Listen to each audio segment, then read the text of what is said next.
రేపు విశాఖలో అంతర్జాతీయ యుద్ధ నౌకల సమీక్ష 2026 జరగనుంది. ప్రెసిడెంట్ ముర్ము పాల్గొననున్నారు. ఎయిమ్స్ ద్వారా రాష్ట్రంలో అత్యాధునిక వైద్యం అందిస్తున్నామని తెలిపారు మంత్రి Nara Lokesh.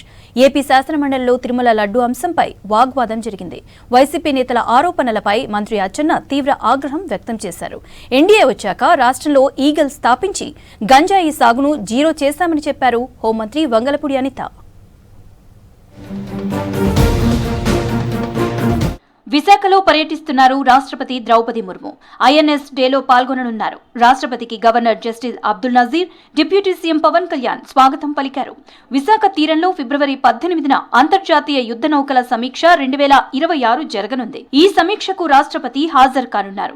19న Milan international city parade, 20న అయాన్ కైనైవ్ ఆఫ్ చీఫ్స్ కార్యక్రమాలు జరగనున్నాయి. ఎయిమ్స్ ద్వారా రాష్ట్రంలో అత్యాధునిక వైద్యం అందుతుందన్నారు మంత్రి నారా లోకేష్. మంగళగిరి ఎయిమ్స్ 2వ స్నాతకోత్సవంలో పాల్గొన్నారు మంత్రి. ప్రభుత్వం వైద్య రంగంలో నూతన మార్పులు తీసుకువచ్చిందని చెప్పారు. Doctors have been placed in the highest moral space not because of wealth, not because of status, but because they stood between life and death. Every hospital corridor carries anxiety, fear and pain. AP assembly సమావేశాలు కొనసాగుతున్నాయి. మండలిలో తిరుమల లడ్డు అంశంపై వాగ్వాదం జరిగింది. YCP నేతల ఆరోపణలపై తీవ్ర ఆగ్రహం వ్యక్తం చేశారు మంత్రి అచ్చెన్నాయుడు.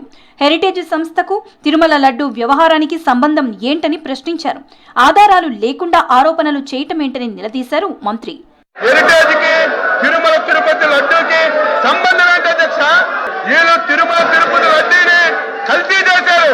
ప్రతి ఒక్కరు నమ్ముతున్నారు, ప్రజలు చీకొడుతున్నారు, కొట్టే పరిస్థితి వచ్చిందని దాన్ని డైవర్ట్ చేయడానికి ఈ రోజు ఈ విషయం తేవడం చాలా బాధ అధ్యక్ష.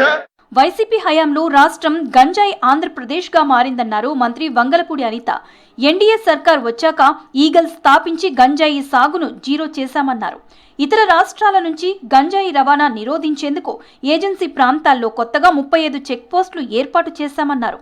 కానీ మనం ఏం చేసామంటే ఇప్పుడు ఇంటర్ స్టేట్ చెక్ పోస్టుల కింద సుమారుగా 5 జిల్లాల్లోని కూడా దగ్గర 35కు పైగా చెక్ పోస్టులు పెట్టుకున్నాం అధ్యక్ష. 1423 కేసులు నమోదు చేయడం అయింది అధ్యక్ష. 762 వాహనాలు సీజ్ చేయడం జరిగింది.